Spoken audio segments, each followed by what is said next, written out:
but only if you haven't finished low rank yet, but still spoilers! Ladies, gentlemen, and monsters of all ages, now that it's been nearly a month since the release of Monster Hunter Wilds, it feels like it's been a fair enough amount of time passed to properly talk about the final boss, or, well, the final boss of low rank at least, specifically Zoh Shia, and more particularly the larger lore implications of its existence, the ties to past unused Monster Hunter lore, of course, and then just talking about the fact that there is not a high rank version of this monster in the game right now. First up then, Zoh Shia, incredible encounter. You will all be getting my first reactions to it in the Pro and Noob series fairly soon, but this thing is absolutely batshit crazy in the best of ways, and today I specifically want to talk about its relation to the equal dragon weapon, which is either something that you've never heard of, something that made you groan when I said the name, or something that made you do the Leo pointing meme like, I've been saying this for weeks! So let's talk it through. Before diving into the Wilds context, let's talk about where this all stems from, and the main source is the Hunter's Encyclopedia reprint, page 81, and this is the English translation of the page as well. This was a concept first created during the development of Monster Hunter 1, the original game of the series, way back in the day. This has led to a lot of debates within the community because you will also see other concept art from this time, like a tortoise walking around with a fortress on its back, and it probably would have been called like Tortoise if this was Pokemon. They worked through a lot of ideas that were darker and more fleshed out, much more fantasy feeling before they landed on the very naturalized Monster Hunter that we eventually got. And while parts of this lore definitely ended up making it into the games, things like the Dragonators come from the ancient civilization, things like bowgun technology as well, but taking all of this stuff, this concept art too, as being confirmed part of the in-game universe lore just because the art existed is a little bit much with that context. But that's what makes this interesting to me. This thing is like Schrodinger's monster. If you are a fan of the Monster Hunter series, you will hear about the equal dragon weapon at some point in your life. It both is a surprisingly fleshed out monster concept that was originally created by Capcom and is completely uncanon in all of the actual descriptions that people have given it, because it was never actually put in the games, but because its little lore blurb in the book has so many overlaps with things that we already know are confirmed in Monster Hunter, it also does leak into lore about the world as a whole, like the Great Dragon War. What the hell is that? Was that real? Is that a thing? Well, the idea was that the ancient civilization essentially use their technology to enslave monsters and use them as servants or as weapons. A lot of the stuff past this is just speculation from various people over the years, nothing ever actually confirmed. Reportedly, the equal dragon weapon was either created during the Great Dragon War to combat the dragons as a response to the war, or the creation of the equal dragon weapon was what started the Great Dragon War, the dragons being angry that it happened. Both of these interpretations are possible, as it stated that the equal dragon weapon is made of parts from over 30 mature dragons, meaning more than 30 creatures had to be transformed into this one after killing them. The general idea being this is an artificial creature like a Frankenstein's monster created by the ancient civilization from parts of various strong elder dragons, in order to try and be the ultimate weapon against the other dragons, with might comparable to any living dragon. But again, all of this information originated from a single page of what is essentially concept art, and so it is generally considered to be non-canon to the Monster Hunter lore, or at least it was, because Monster Hunter Wild sort of smashed that barrier through its story. In the Forbidden Lands, we are introduced to a group of people called the Keepers, who are descendants of an ancient civilization that fell due to its own hubris and its own creations. They made these artificial monsters called guardians, incapable of reproduction, grew them in pods with wyvern milk, and then they hatched them into servants. Guardians. We don't know the extent of exactly how deep this went, how many monsters they did this with, but the examples that we have in the game so far are Dashagama, a pillar of raw brute strength, Rathalos, known as the King of the Skies, Ebony Odogaron, who is one of the fastest ground monsters, and quick high rank spoiler incoming, there's also Guardian Fulgur Anjanath, who is just a big, strong, beefy thunder element monster. Aside from him though, those original three are, in my mind, picked specifically by the ancient civilization for being really good at one specific thing. And then of course there's also Guardian Arkveld 2, which is obviously created as a way to stem element monsters, as he's directly a counter to element using monsters. They aren't just making guardians of whatever monsters they feel like, is my point here. They're making guardians of things that are effective for specific purposes, like humans selectively breeding dogs for specific traits to achieve different functions. But if we instead made robots out of the dogs and just chose to base them off of the dog species that we wanted, and this metaphor is completely broken down because now I'm just thinking about robot dogs. Point being, this gives us in-game confirmation of a bunch of the pieces of the equal dragon weapon conversation. Then we get to Guardian Arkveld, which I've already mentioned a little bit, and visually right out of the gate, after staring at that picture of the equal dragon weapon earlier for as long as we did, you may start to see some slight design overlaps with this monster, especially on the head. Arkveld's head is surprisingly similar to the equal dragon weapon concept art, but this gets even deeper when you look at Arkveld's helmet that you can make for his actual armor set, the downward turned horns from above, and especially the cheese grater-like faceplate. It almost feels like the developers are poking us and laughing at us like, come on, say the line, do the thing, bring up the equal dragon weapon. And just when you think that's it, you hit Zoh Shia, a creature fully created by the ancient civilization, the only construct that isn't an imitation of a pre-existing species, as we are told that regular Arkveld did exist back then before Guardian Arkveld was created. So Zoh Shia is the only pure artificial construct, feeding off the energy of the dragon torch. When you approach it, it is just like this embodiment of the Wilk crystals, the creature that is wyvern milk incarnate covered in crystallized milk. It looks like a blossoming flower almost, but one completely lacking in the beautiful vibrant colors that usually make a flower appealing, instead creating a much more eerie feeling as a result.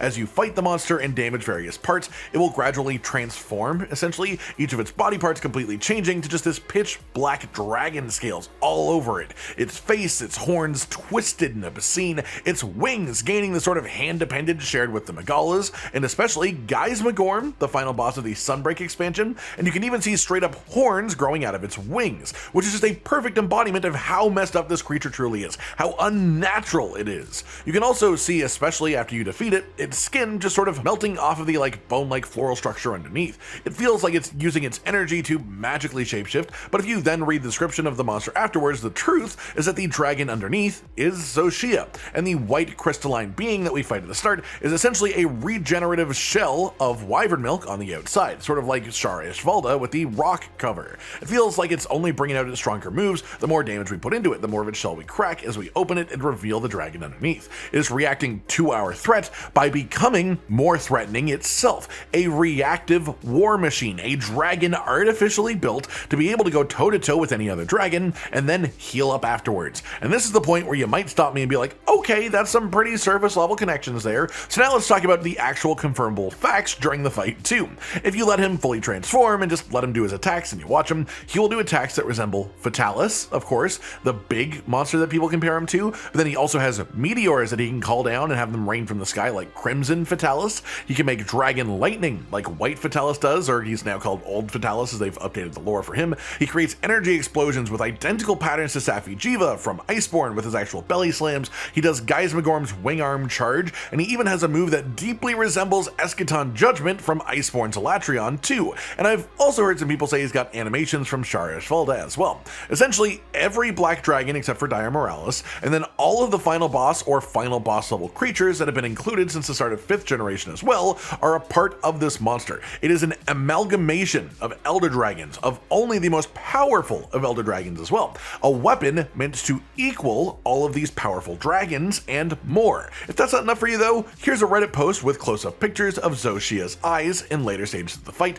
with a direct comparison to Fatalis's eyes. Sure, it's not fully one-to-one exactly the same model, but a general yellowy eye with the dragon-shaped pupil, and while in any other situation, you could probably just say that these might just be two dragon eyes that happen to be yellow. It could be a coincidence, but with the rest of the context of Zoh Shia itself, it would be naive to think that the developers did this by accident. They chose an eye on purpose that fits the monster that the creature is based on, the creatures that are a part of its being. And hey, you could argue the eye coming out as a final sort of phase of the fight is in itself a reference to Shara as well. Then finally, just to sort of really drive it home here, here's a comparison made by Maple Syrup on Twitter, and I'll just share you some of the sound clips and let it play out for a moment.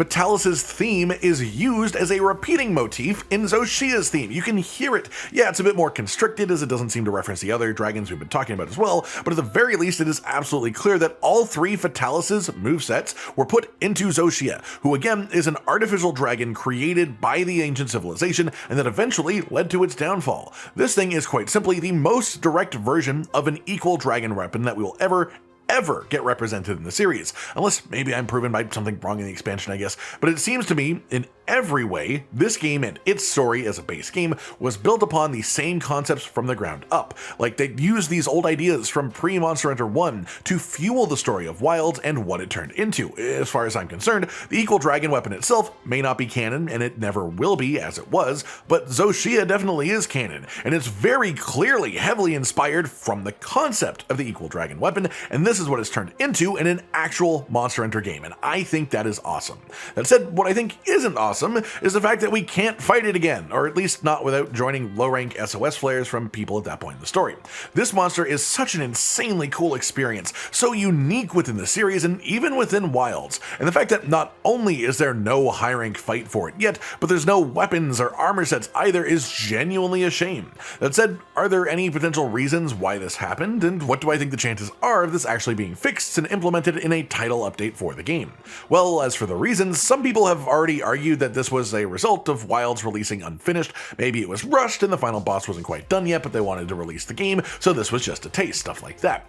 Personally, I think it was entirely intentional, and I will go through the reasons I think that, but I should start this segment by pointing out that I am staying completely blind to anything coming in the title updates, just like I was with the base game, so any released information about title updates is unknown to me, which may mean that I'm about to say something silly, so keep that in mind at least a little bit. The way the story is built then, from the beginning in Wilds, is a lot about seasons, time, and time passing. There are various examples of time passing during the story behind the scenes. Right at the beginning, we have time pass after Nada escapes before he find us, and then before we actually go back, we have time passing at the end of low rank into high rank and stuff, and so it stands to reason that this could also happen within title updates as well, which creates story and lore reasons for monsters to come in title updates. Time passing, new things happening as a result of us defeating the original low rank Zoh Shia, like a continuation of the high rank monster editions and how they handled that, so you could easily make the final title update for base Wilds like Super Mega Zoh Shia fully online. Maybe we didn't properly kill it the first time, maybe it just eventually came back to life because of the wyvern milk and that regenerative shell that we talked about earlier. I don't know, but this would let them make the same monster be the story final boss and the online final boss as well for the base game, making the story more coherent and cohesive in the end. My thinking is that they knew well ahead of time that this was going to be a live service game. They've been doing that for the entire 5th generation and now into the 6th generation games too. So of course they would have planned based around how they want to handle title updates, knowing that they're going to do them. And with that, to me, the exclusion of high-rank Zoh Shia isn't an accident, it is preparation for it to return in full force to stick some real emphasis on an update. Outside of that, just making sense to me as well, after a lot of thought on this subject, the main reason I've come to is this. Right now, currently, the endgame of Monster Hunter Wilds has no elder dragons. There is a demi-elder, but he's not quite an elder, and he's not listed as being stronger than arkveld, and so the strongest monsters are all regional apexes, or monsters very slightly above their tier. Because of this, it's made the whole roster just way more relevant. If Zoh Shia had a high rank quest, it would likely have equipment and likely drop monster materials. Its materials would probably be the highest value for the smelting foundry, more valuable than arkveld. It would probably drop better decorations than anything else too, unless it didn't have investigations, and its equipment would probably be on its own rarity tier as the only proper elder level creature.